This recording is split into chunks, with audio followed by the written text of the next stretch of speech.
بسم اللہ الرحمن الرحیم۔ ویورز کیسے ہیں؟ آج کے اس ویلاگ میں ہم بات کریں گے کہ قومی اسمبلی کا جو اجلاس ہے، پہلا اجلاس ہونے جا رہا ہے 29 فروری کو صبح 10 بجے۔ تو ویورز اس سے قبل جو میں نے ویلاگ کیا اس میں بتایا تھا کہ صدر پاکستان جو ہیں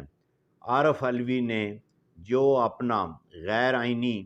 کردار ادا کیا ہے اسمبلی کا اجلاس نہ بلانے سے، بہت بڑی تفصیل سے ہم ویڈیو کر چکے ہیں۔ تو اس میں جو آج اس ویلاگ میں ہم بات کریں گے کہ سپیکر راجہ پرویز اشرف جو ہیں انہوں نے اجلاس جو ہے وہ کال کر لیا ہے، اور وفاقی نگران کابینہ نے بھی جو صدر کا اعتراض آیا تھا اس کا انہوں نے جواب بھی دے دیا تحریری طور پہ۔ تو کل کا اجلاس جو ہونے جا رہا ہے اس میں ابھی اطلاع ملی ہے کہ مسلم لیگ نون کی مرکزی جو لیڈرشپ ہے وہ اسلام آباد پہنچ چکی ہے، اور جہاں پہ میاں محمد نواز شریف اور شہباز شریف بھی پہنچ چکے ہیں، اور پارلیمانی پارٹی کا اجلاس بھی شروع ہو چکا ہے۔ اور کل جو 29 فروری کو 10 بجے جو اجلاس ہونے جا رہا ہے قومی اسمبلی کا، اس میں فرسٹ آف آل جو سب سے پہلے کارروائی ہونی ہے وہ تمام حاضر یا موجود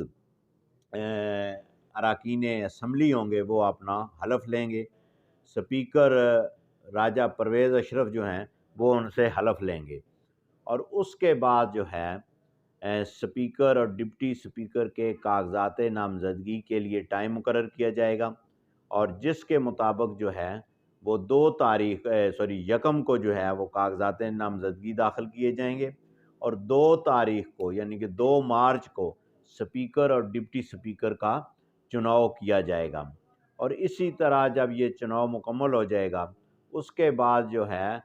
3 مارچ کو کاغذات نامزدگی برائے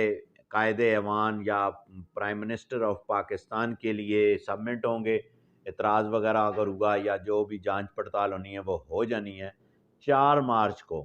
ڈویژن کی سطح پہ وہ ایک قومی اسمبلی کے اندر ایک طریقہ کار ہوتا ہے، اس کو آپ گروپنگ کہہ لیں، اس کو ڈویژن ہی کہتے ہیں، تو وہ کر کے وہاں پہ وزیر اعظم کا چناؤ ہوگا۔ اور وزیر اعظم کے 4 مارچ کو جب چناؤ ہو جائے گا تو اسی دن تقریباً 1 گھنٹے بعد جو ہے وہ اوتھ جو ہوگا وہ لیا جائے گا۔ اب جو اوتھ ہے، اوتھ کے بارے میں یہ ہے کہ عارف علوی صاحب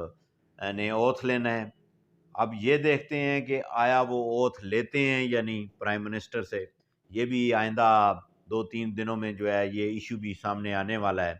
اور ہو سکتا ہے کہ عارف علوی صاحب چھٹی پہ چلے جائیں اور سینٹ کے جو چیئرمین ہیں وہ قائم مقام صدر بن جائیں گے، اور پھر وہ اوتھ لے لیں گے،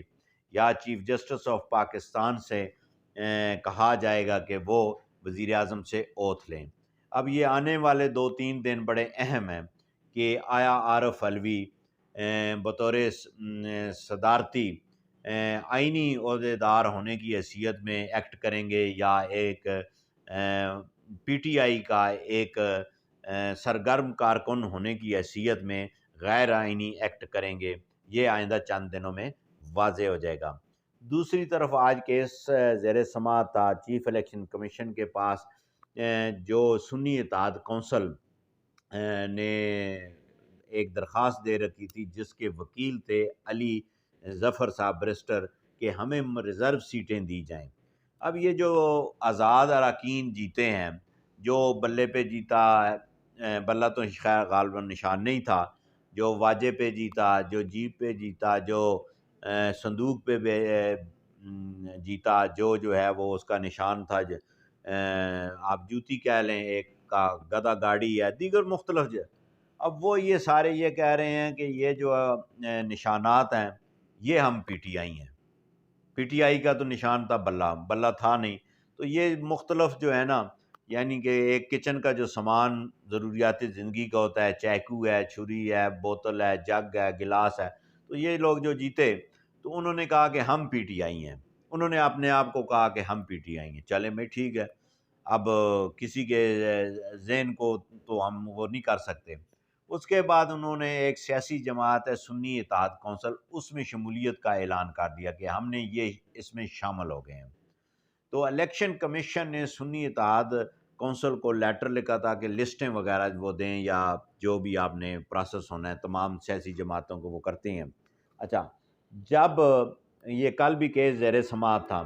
جس میں فل جو چیف الیکشن کمیشن کے تمام ممبران پر مشتمل جو ہے یہ پٹیشنیں زیر سماعت تھیں اور آج بھی تھی، اور آج جو ہے سنی اتحاد کونسل نے وہ ان لوگوں کے ساتھ جو ان کی جماعت میں شامل ہوئی ہیں، ان کو جماعت تو نہیں کہہ سکتے، مطلب کہ وہی جو ان بقول ان کے کہ ہم پی ٹی آئی ہیں، ان کے ساتھ ہاتھ کر گئی۔ ہاتھ کیا کیا ہے آپ یہ ملاحظہ فرمائیں، سکرین پہ آپ کو یہ نظر آ رہا ہے، یہ لیٹر جو آپ دیکھ رہے ہیں،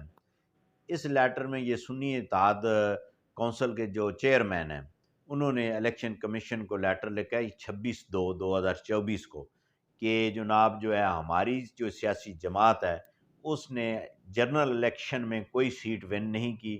لہٰذا ہم خواتین کی نشستیں لینے سے معذرت کرتے ہیں۔ انگلش کا لیٹر ہے، اردو اس کی ٹرانسلیٹ یہی ہے، آپ یہ پڑھ لیں، یہ آپ کو نظر بھی آ رہا ہے۔ تو انہوں نے کی، اب جس دن ابھی جب بحث ہو رہی تھی تو بیرسٹر ظفر صاحب جو علی ظفر صاحب جو کر رہے تھے تو چیف الیکشن کمیشن جو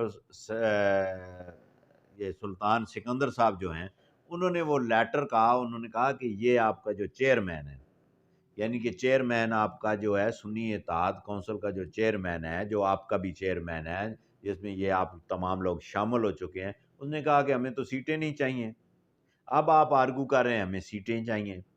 تو اب اس کا کیا حال ہے؟ وہاں پہ وہ بیرسٹر صاحب کے پاس کوئی ایسا معقول جواب نہیں تھا، کیونکہ اب جو جتنے یہ آزاد لوگ جیتے جو سنی اتحاد میں شامل ہوئے ان کا چیئرمین ہے وہ حامد رضا، جو چیئرمین ہے وہ ہے گور علی بیرسٹر، ہمارے دوست وکیل ہیں، وہ ان کا چیئرمین نہیں ہے، وہ بانی چیئرمین ان کا چیئرمین نہیں رہا، اور دیگر جو ہے وہ افضل وہ مروت جو ہے ہمارا وہ وکیل بھائی ہے وہ اس کا لیڈر نہیں رہا، لیڈر ہے سنی اتحاد کونسل کا چیئرمین۔ اس نے یہ کہا کہ جناب ہمیں تو ضرورت نہیں ہے کیونکہ ہم الیکشن نہیں جیتے۔ تو اب ہونے یہ جا رہا ہے، متوقع یہ ہے، مطلب کہ یہ ابھی فیصلہ آیا نہیں ہے، لیکن میرے خیال میں یہ ہے کہ یہ جو ان کی پٹیشنیں خارج ہونے جا رہی ہیں اور مزید جو پیپلز پارٹی ہے، جو مسلم لیگ نون ہے، جو کاف لیگ ہے، جو ایم کیو ایم ہے، یہ جو سیٹیں رہتی ہیں یہ اس ریشو سے نیا ایک ریشو بنے گا، اس ریشو سے ان کی سیٹیں ان کو دے دی جائیں گی مزید، اور اس طرح جو ہے یہ جو آلو پیاز سیب مالٹا نشان والے جتنے تھے یہ بالکل جو ہے وہ آؤٹ ہو جائیں گے، اور سنی اتحاد کونسل میں آنے والے دنوں میں کیا ان کا اتحاد برقرار رہ سکتا ہے، کیا یہ سنی اتحاد کونسل سے علیحدہ ہو جائیں گے یا یہ کیا کرتے ہیں؟ اگر یہ علیحدہ ہوتے ہیں یعنی کہ سنی اتحاد کونسل سے یہ وڈرا کرتے ہیں کہ اب ہم اس میں شامل نہیں ہیں تو وہ ڈی سیٹ بھی ہو سکتے ہیں۔ یہ آنے والے دنوں میں بہت ہی دلچسپ جو ہے صورتحال اسمبلی میں سامنے آنے والی ہے، خاص طور پر قومی اسمبلی میں۔ تو تب تک کے لیے اجازت دیں، کل دوبارہ آپ کی خدمت میں حاضر ہوں گے۔ اللہ حافظ۔